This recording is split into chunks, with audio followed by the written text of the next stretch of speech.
Hi everyone, welcome to Module 12. Just a few things I want to go through in this video, and I'm going to try so hard to keep it around 10 to 12 minutes and not run over too far. So I'm going to talk really fast.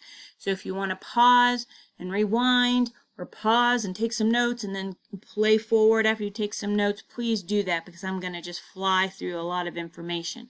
So quickly, a couple of announcements. So number one, I'm going to do a preview of the Module 12 weekly schedule, and I want you to know there are a lot of optional readings this week, so be on the lookout for those. I'll preview that in just a second. You should be getting Essay 3 back by the end of the day today. Today is April 10th, or you might get your essay back on April 11th. I'm trying to turn those back within a week's time, and just need a couple extra hours tomorrow to get that done. I'm behind with the revisions of Essay 1, y'all. I've had a couple of things just like you happen in my personal life, so getting caught up. I should have those back to you by the end of Module 12 so that you can have them to consider for your revision at the end of the semester. Your revision assignment, which is revise one of the 4 essays we've worked on so far, and a reflection essay on the essay that you do end up revising. So you'll talk to me about the revision that you make in this reflection essay. So there's still plenty of time for me to return Essay 1 in its revised fashion, but I just have been a little bit behind and appreciate the patience that you all have in me getting those back to you. And I did read the proposals for Essay 4, y'all. They were fantastic. I had so much fun reading about your topics, learning about the arguments you'll be making, hearing about the modality you're choosing, and y'all, I'll be asking you to review the readings in the visual rhetoric and the multimodal modality chapters this week if you didn't get a chance to read those in Module 11. So those are my announcements. Let's talk about the next 4 things, which I'm going to try to talk about really fast. As I said, let's review the work for Module 12 on the weekly schedule so you can see what's optional, where you have some choices. I want to talk a lot about sources in this video, you all. I want to talk mostly about, there's a section in both chapters called crap detection in sources that I want to talk mostly about, and a little less about evaluating sources in the old way that English teachers have, or English professors have taught how you should evaluate the quality of your sources through relevance, credentials, stance, links, documentation, currency, and accuracy. These are all ways we have analyzed our own sources, but I think what you see on my current slide in source list number 2, thinking about triangulation, fact-checking your websites, and lateral reading, are more sophisticated ways to evaluate your sources. So I'm going to talk about those a little bit more after I go through what's due in Module 12. So on day 1, y'all, you see a lot of reading assignments, and some of them are optional. So things that are optional are reviewing Essay 4 instructions.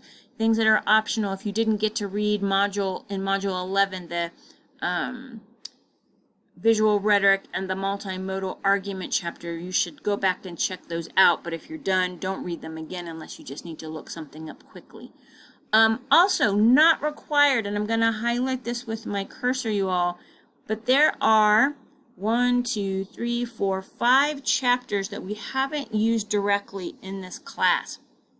We've talked about argumentation, the structure of different arguments, but I haven't taught you, outside of the rhetorical analysis, other specific kinds of arguments.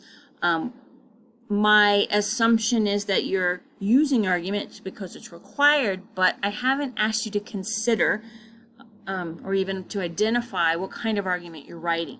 So in your proposals for Essay 4, for some of you I have suggested, hey, maybe you should check out Chapter 9 on argument of definition, or maybe you should check out Chapter 11 on causal arguments. But I didn't say that in everybody's comments, so I'm recommending that if you feel like you want to identify what type of argument you're writing, that you can. But it's not required, so let me know if you need help with that. You can email me, and I would be happy to point you in the right direction. But definitely maybe worth 10 minutes to skim through these pages just so you can see that arguments can sometimes be more defined and take a specific kind of argumentative structure, a certain kind of argumentative focus. If I'm arguing an argument of fact, or if I'm arguing an argument of definition, then I have a more specific focus for my topic than just arguing my topic in general. All right, so enough said on that. That is an option for you, not required. Something I do want you to read about this week is Kairos. I'm not going to define it for you here. I'll let you read. There's like a 2.5-page section in each edition of the textbook that I think will be very helpful to you. I think it applies to modality. If you want to see if that connection exists for you as well. As I was reading it, I was thinking about the opportunity to argue isn't just the timeliness of it, but also the way that you express it. So I'm excited for you to learn a little bit more about Kairos. I would like for you to read one more essay this week to kind of take your mind off of your topic that you're writing about for essay 4. Remember, reading feeds your mind. Vocabulary, sentence structure, argumentative structure, essay structure. So choose another one of those best of 2021 essays and read something to feed your mind with some things you need for writing. Without reading, there is no writing. You really do have to practice reading to become a really strong writer all of the time. In a consistent way. All right, other optional readings this week. 18, 19, 20, 21, and 22 deal with source usage. Finding sources, evaluating sources, how to integrate them or add them into your writing. You may have used chapter 22 because it's the documentation chapter on MLA. So again, maybe kind of skim through all of those chapters. You'll probably see a lot of terminology that you've learned in English 121 that we haven't dealt with directly in English 122 because I haven't really focused on that. We focused on some different concepts, and so source usage has been a little less of a focus because I've been asking you to revise in major ways, and I've been asking you to apply the rhetorical situation to your writing. We've been looking a lot at sentence variety and different sentence types. So research is sort of our focus for Module 12 as a review for what you learned in English 121. And really, I want you to focus this week on practicing this crap detection. I mentioned it had a different title earlier, but I had the word crap detection right because it's really kind of a funny title for a textbook, isn't it? And it's because there's so much crap on the internet, right? You have to be able to sort through what's worthy to use, what's worthy to read, and mostly what's not, and let that kind of just ignore those things. But how do you decide what's crap and what's quality? So within chapter 19, there's a 2.5-page, 3-page section called Practicing Crap Detection. I just wanted to say it again because it's a funny title. And want you to know, y'all, this is where I'm disappointed. Edition 9 has a way better section than Edition 8. This was one of the improvements from Edition 8 to Edition 9. Edition 9 is much, much better on these pages. So what I'm going to do is scan that tomorrow so people who have Edition 8 can read it. It focuses on source triangulation, which basically means that other sources are citing the same website. And it helps you to see as the writer that source is worthy of using, and it represents you as the writer, a writer with really strong ethos because you're using a source that is making you look like an intelligent, ethical writer. It talks about fact-checking websites, which I'll show you examples of in a few minutes, and it also talks about reading laterally. Reading a source laterally. So what does this mean? I'm just going to give you a quick preview. In the past, when English professors have asked you to look at the quality of your sources, usually we ask you to read vertically.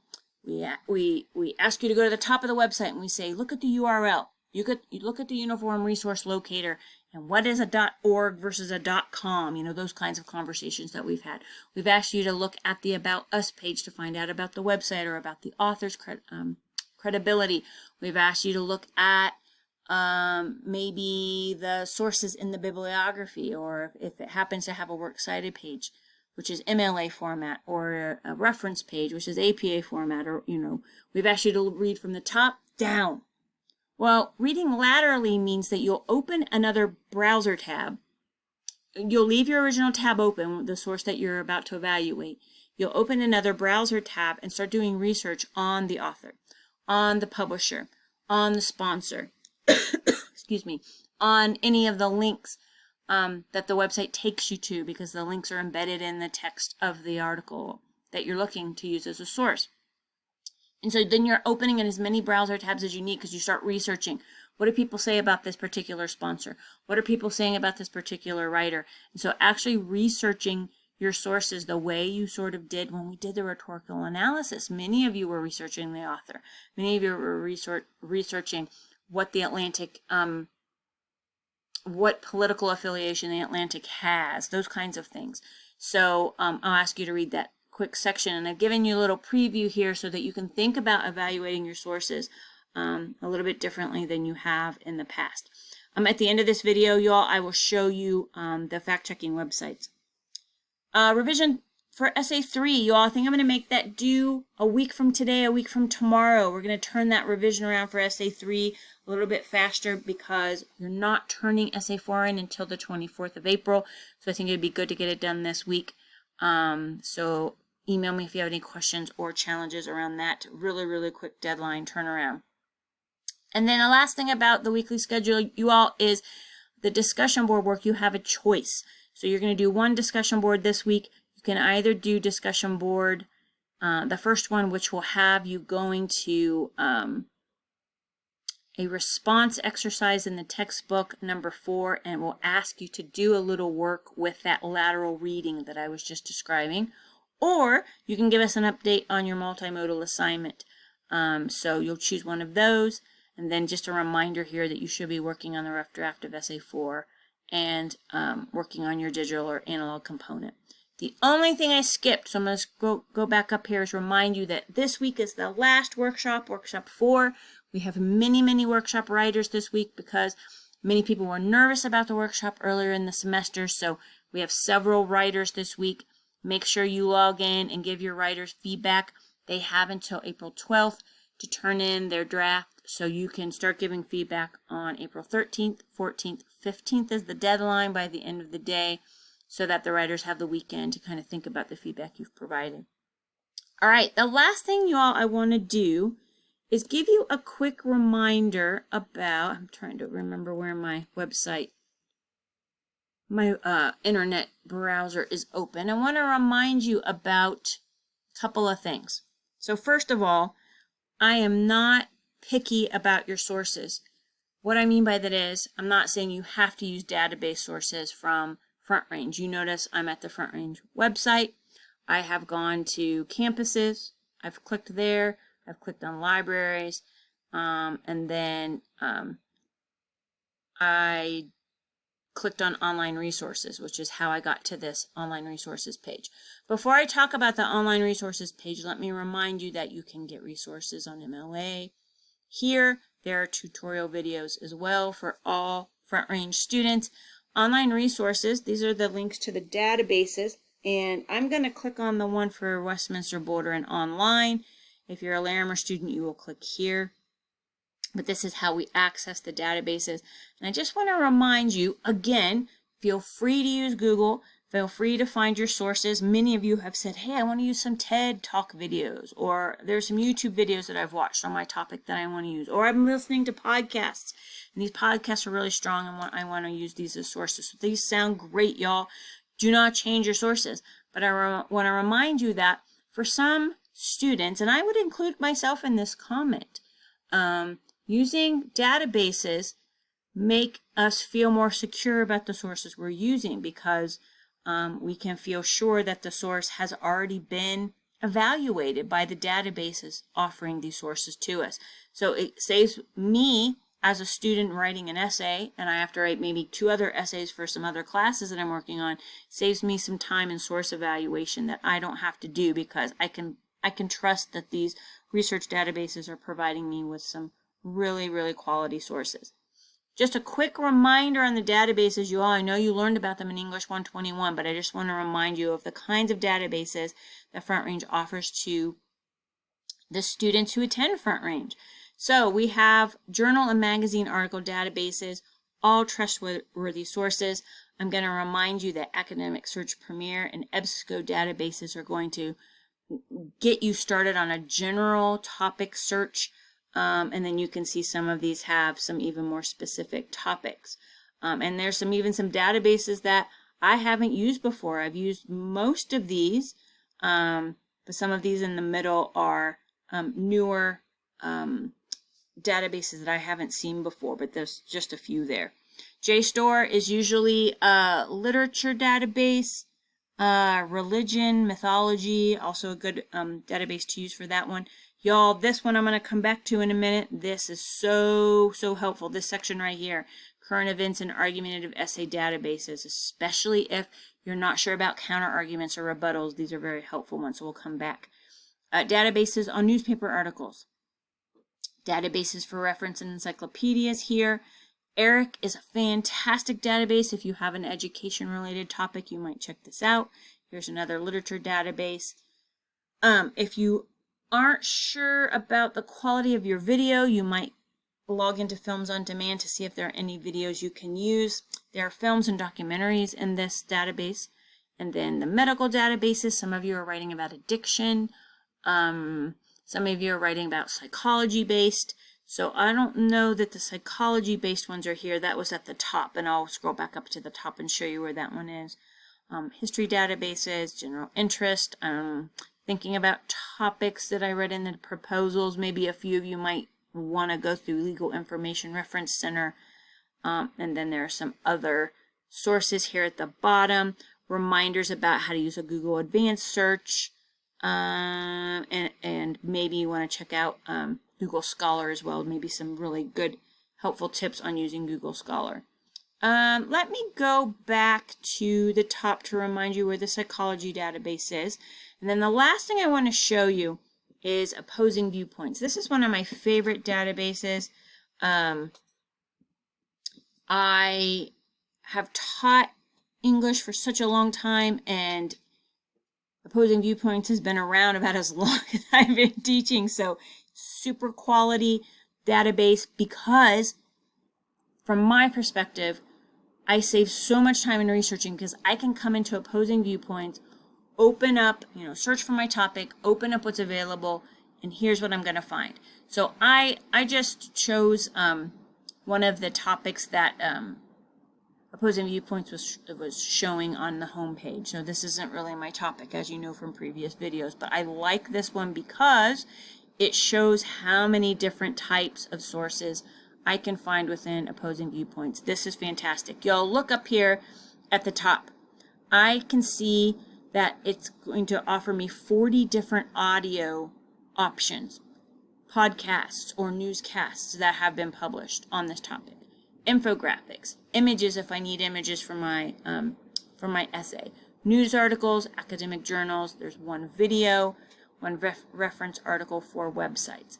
So this is fantastic from my standpoint as a writer because I, number one, don't have to spend as much time evaluating the quality of my sources. Number two, look at the various mediums through which this database has, sorry about that sentence. Look at the types of sources that this database has provided to me, presented through different mediums, right? I don't have to read an article. I can go listen to an article or listen to a newscast. I can look at an infographic and get an out-of-view document that gives me a lot of information on my topic instead of reading through an essay.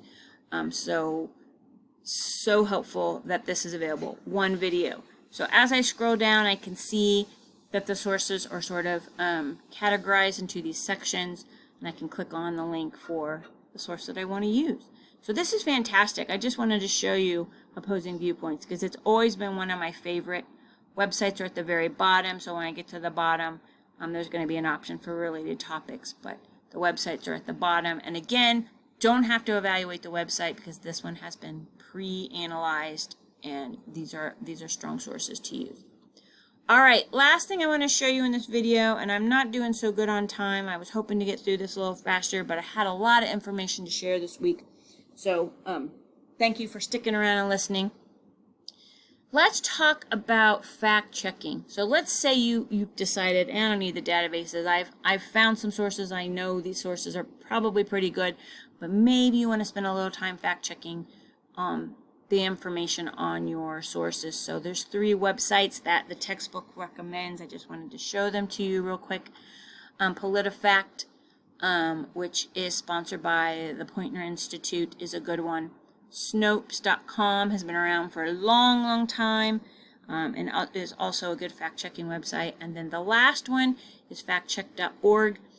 When you open the website, if you haven't used it before, and if you're using Google, Google might ask you to install an extension to make the website work efficiently and effectively. So wanted you to see these 3 fact-checking websites.